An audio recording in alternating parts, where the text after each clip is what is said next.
Heyo everybody, Haku here with my review of One Piece manga chapter 852, and again my voice still doesn't feel like totally back. It still feels like halfway gone, but the reason there was no live reaction today and the reason I'm posting the review a day early is because I recorded the live reaction but the video was fucked up beyond all repair, honestly. The video file was completely screwed.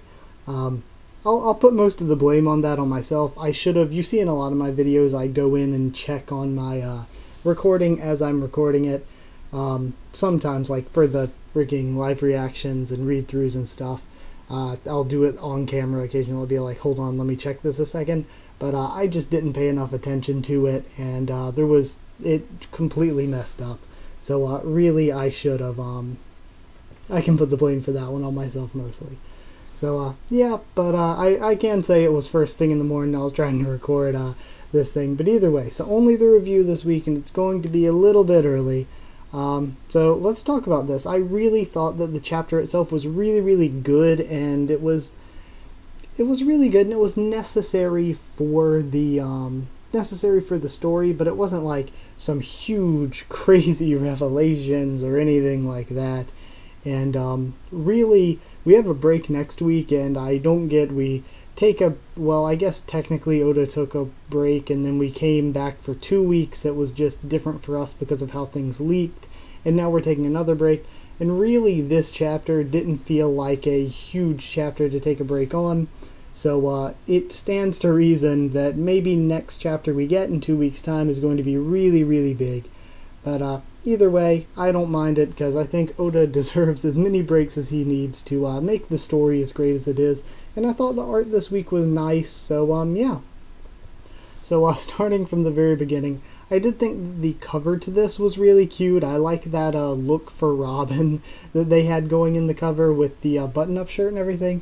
I really thought that was cute. So yeah, I really like that. And the croc as well. I'm trying to remember some of the things in addition to my thoughts now. Some of the things I said in the reaction. The croc, I immediately was like, okay, that looks like the noble croc. Is he a homie? I'm not even sure they even said. Like, I guess maybe he's a crocodile that got a human soul put in him like Randolph is to Rabbit. But yeah, very interesting. But we have, getting into the actual story, Reiju is in the infirmary, and that's where we start off. And it's very important to note that the doctors say that they are going to the 4th floor, which means that this infirmary is not on the 4th floor, presumably. And that's important because of later on when Smoothie tells them to lock down the 4th floor and above so that nobody can come up from the 3rd floor and to take out Luffy before he gets up to the 4th floor. Now, this means that Luffy can come and find Sanji without ever having to go to the 4th floor, without having to go through that security blockade. He can likely find Sanji, presuming that they are below the 4th floor. Then, of course, we have Sanji visits to tell Reiju what happened, and that was a very good choice for the story, because I feel like if he had gone, first of all, and told Judge, then Reiju wouldn't have had the memory to corroborate his story, and he would have kind of been screwed because there's no way Judge would have believed him.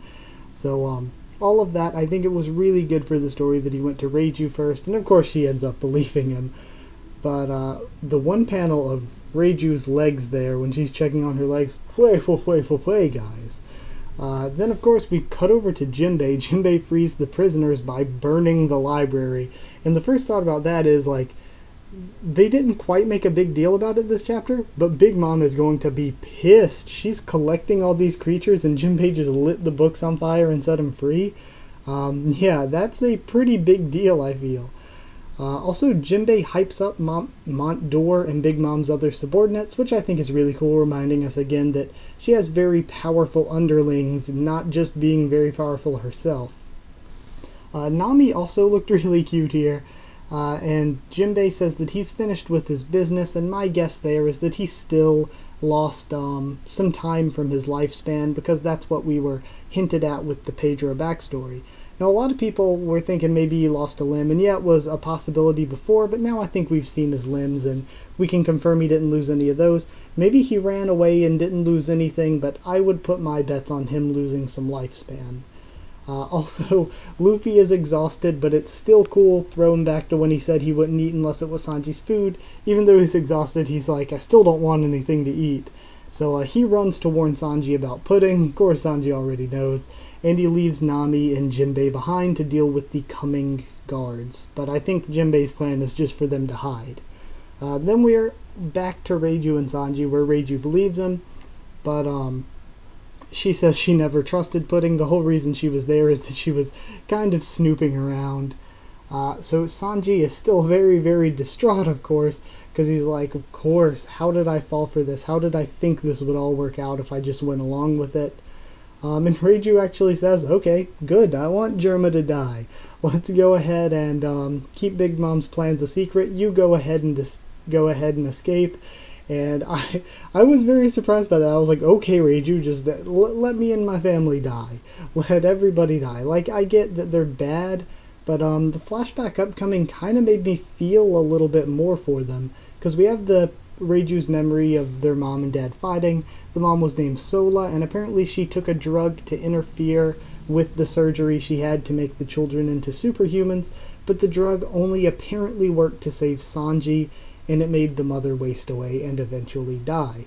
Now that actually made me feel kind of bad for Ichiji, Niji, and Yonji, because they're still assholes. They're still horrible, horrible people, but I feel like this gave them that whole excuse of, it's not like they're choosing to be evil, they kind of have to be. They were born with no emotion. They were raised to be evil. From the time they were born, they literally had no choice to be good, really. They've been forced by Judge to be evil.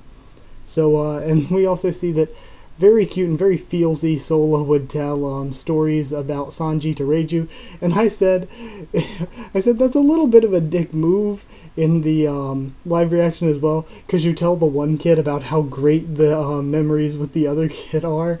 She's just always talking about how Sanji's the best to Reiju. But either way, it was really, really feelsy, especially when she said that Sanji's kinder than everyone. That scene was really good. Then, of course, we find out Luffy made it to the second floor, and holy shit when we see Smoothie again, that one ass panel. Man, Smoothie, still thick-ass Smoothie. But Smoothie then orders the people, like I said before, not to report this to Big Mom. They're going to handle it on their own, because Big Mom's going to freak out if she finds out about this stuff. And of course, she says to seal off the fourth floor and take care of them below that. So that's what's making me think that Luffy can make it to Sanji without having to deal with them yet. He will have to deal with them eventually because Brook's still up there, and we didn't see him this chapter. Maybe next chapter we'll get more of him and Big Mom. We also didn't see any of Pedro this chapter. Maybe next chapter we'll see them as well. Same with Chopper and Carrot, but for me right now, though what they're doing is very important, it isn't quite as pressing as what's going on with Sanji. And Luffy, of course. So, then we've got Reiju saying that she can't disobey Judge's orders, and she believes that she deserves to die too, so I'm like, okay, we gotta save Reiju here. She says that Sanji's bracelets are fake, of course, that she replaced them with fake ones, and that he'll never find people as good as the people that he has now. So overall for this chapter, I did think it was a pretty great chapter. I don't know if I want to say great. It was very, very good, at the very least. It was necessary for the plot, certainly, because we still needed this little bit more of build-up to get where we're going soon. Yeah, we've got to save Reiju as well. And, of course, Reiju's legs and Smoothie's ass this chapter. It was a good chapter to be a degenerate. It was really... Most of the chapter was just a build-up to the action that's coming soon. But I think it was good because now that we've got this done with, we can actually get into the action within the next few chapters, hopefully, into the main climactic action. So, yeah, I thought this was really good. I'm going to give it 7 thick-ass smoothies. Yeah, why not? Out of 10. 7 out of 10 just because I thought it was really, really good, but at the end of the day, it wasn't extremely special or anything. It was mostly just a very solid build-up chapter. And some good flashback in there as well. So, yeah, I really liked it, and I hope you guys liked the video. So it's a bit short, but like if you did like the video, and comment down there to tell me what you thought of this week's chapter and what you thought of my thoughts on it. I will see you again for the anime review, and then the week after next, I guess, for the next manga live reaction and review. But there's a ton of other things on the channel, so sub for any of those if you want, and follow on Twitter if you want, and I'll try to keep you updated there on stuff for the channel. That's it, so thank you once again for watching, and I'll see you all next time.